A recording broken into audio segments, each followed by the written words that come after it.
Well, DC, this is a true mixed martial artist of the highest order. You've watched the film. Hard for me to see much in terms of glaring weaknesses, and he believes he can react to anything that is thrown his way inside that arm. It's unbelievable because whenever you're trying to prepare for someone, you look for weaknesses. But when you watch this guy, nothing jumps off the page. When you think I have to go wrestle him, you realize very quickly that not only can he defend takedowns, he can also go and secure them himself. He's that new breed of fighter that has been doing every discipline from the very start of his career. You know you're looking at a guy that will contend for a championship. And if our fighter meeting on Thursday is any indication, confidence, not an issue for this young man coming in here tonight.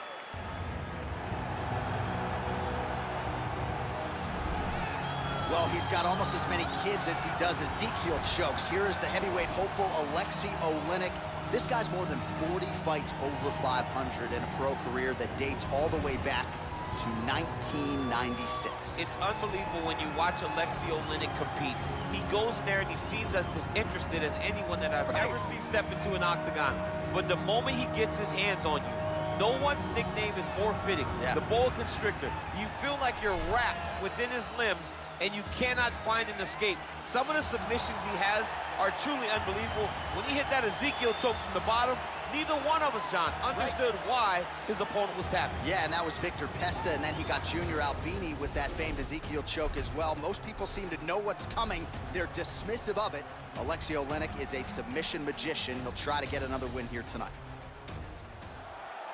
Ladies and gentlemen, this fight is 3 rounds in the UFC heavyweight division.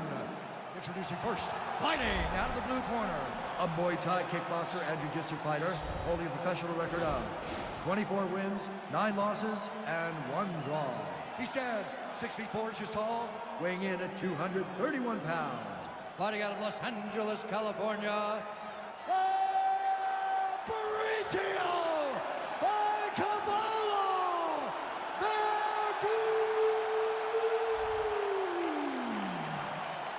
And now introducing his opponent, fighting out of the red corner, a wrestler holding a professional record of 60 wins, 17 losses, and 1 draw. He stands 6 feet 2 inches tall, weighing in at 240 pounds. Fighting out of Moscow, Russia, Aleksei, the boa constrictor, Oleinik. And when the action begins, our referee in charge, Yves Labine. The veteran Yves Labine draws the assignment here. You ready?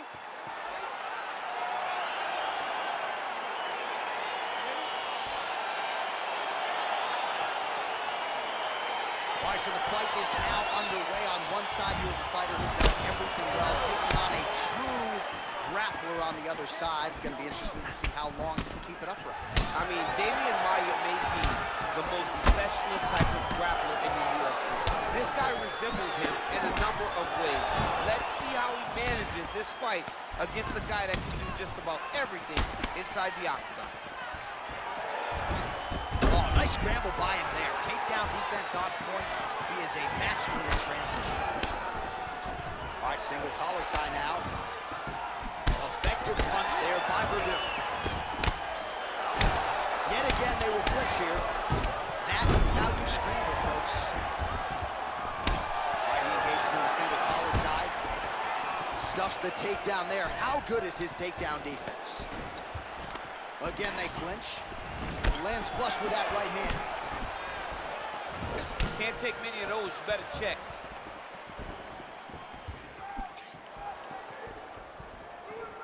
Just over 3 minutes to go now. Oh, he stunned him with that knee to the head. Now goes in and secures the takedown. And this might just be a matter of time.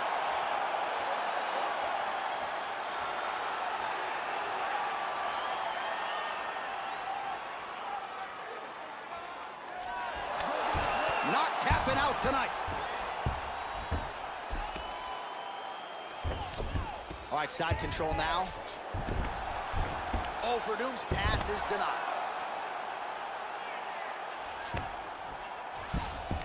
2 minutes on the round 1 clock. All right, half guard now. Not a fighter you want in half guard against you. For the bottom fighter, what does he need to do? He needs to secure his underhook. He's got to be fighting for underhook. One of the most key things you can do as a bottom fighter stuck in half guard is try to frame. You frame and push your opponent away from you.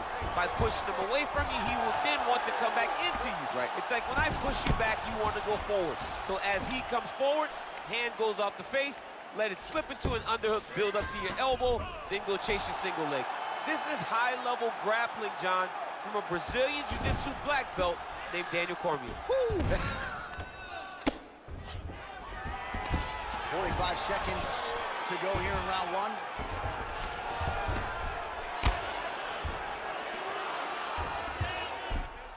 Oh! He's gonna attack armbar here.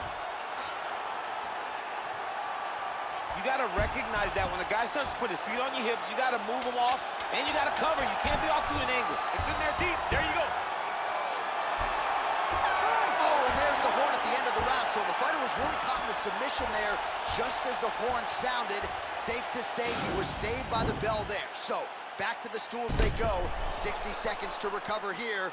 We're gonna fight on, ladies and gentlemen. Another round coming up. All right, now we take a look back at some of the action in that previous round, DC. A lot to like on both sides, really. I mean, both were intent on going forward. And what happens when nobody wants to take a step back? They meet in the middle. That's exactly what they did, and they both found success over the course of that round. You ready? You ready? Round two is underway. That was a thudding lick. Oleinik gets caught with that punch. He's treading water now. Got to find a way to move those feet. His opponent's got him in the clinch. He needs to break away and get back to his range because he's taking punch after punch from his current position. Oh, and he hip tosses him to the mat. Now we'll see what he can do from here, DC. Right into side control. He's going to try to control him, then find a submission.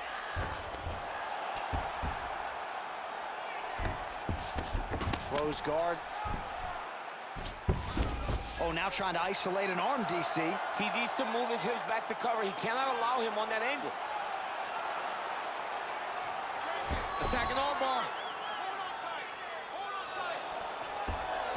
Oh, he picks him up and slams him down. Big explosive slam to lift him and slam him out of that armbar. Go right into side control.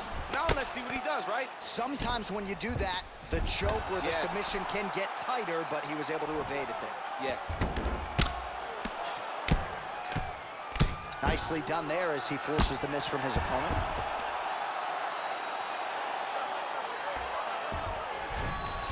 All right, so inside the open guard of his opponent. You got to be careful playing around for too long here on the ground with this guy. Ground and pound strike there now. He's putting him in exactly the positions he needs to be in right now. He's able to relax here. And he understands, being a veteran of so many fights, that as long as he's on top, he's winning. He feels like he's winning here.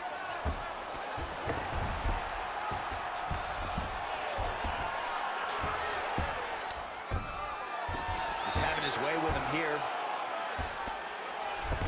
Oleinik's back inside control. Oh, trying to pass here, but Dikembe Mutombo style, he gets denied.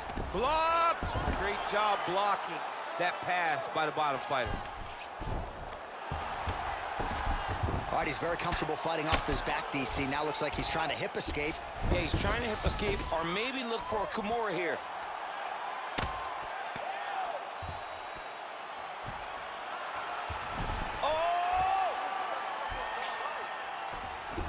This might just be a matter of time. Brilliant submission defense there. All right, right into side control here, DC. Biggest difference between half guard and side control. Well, side control to me feels like a little bit less control because now my legs aren't really doing anything anymore. Now I'm controlling you with my upper body. So I've got to be very, very aware. It's still advantageous, but it just seems a little more free-flowing than having something like a half guard. Working off of his back here. Looks like he may try to hip escape. And that's the end of round number two.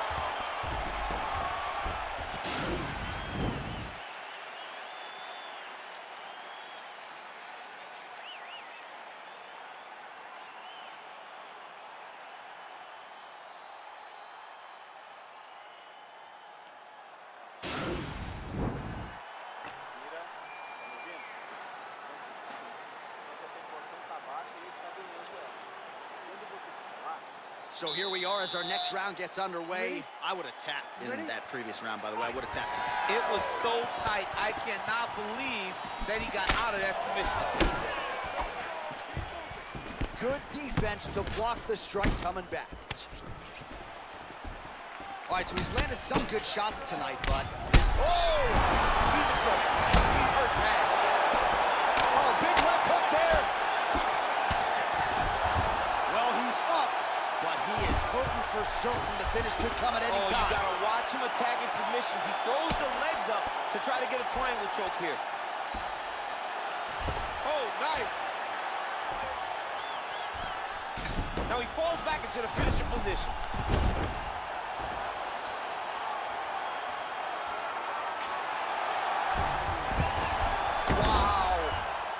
All right, side control now, DC. When you get side control in a fight, what are you looking at? When I get to the side control in the fight, and I believe this young man should do the same thing, it's secure first. Grab everything in tight. Make sure your elbows are in. Make sure you've got something locked in so your opponent doesn't just squirm away.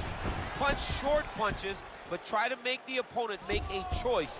Either he turns back into you, you take your front headlock, or he turns in the opposite direction, you throw your hook in, and you start looking to get a choke off. Oh, he's got the ground and pound going now. Oh, wow, that happened quickly as the fighter reverses position there on the ground. Unbelievable position change. Wow, what a transition. Well, hard to win fights in mixed martial arts from the bottom, but nice work here in that position by Werdum.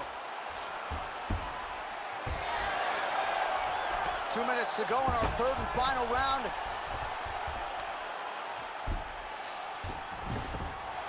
Oh, all right, he's got the full mount now, DC, and he has proven to be a hard guy to buck off from this position. Oh, because he's so heavy.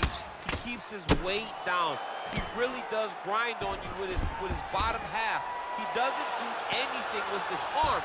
His arms are free to punch. He's collecting you with his hips and his legs, making you make a determination as to whether or not you want to get grounded pounded into the mat, or if you're going to give your back up, where he will then start to chase chokes.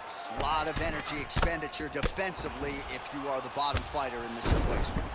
Well, there are few things more fun to watch in mixed martial arts than these type of transitions and scrambles on the ground. High-level grappling can really be entertaining.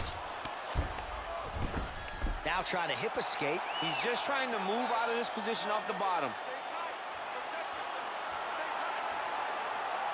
The Kimura is not the arm. It's the shoulder pressure that usually makes you tap. He might get a finish here.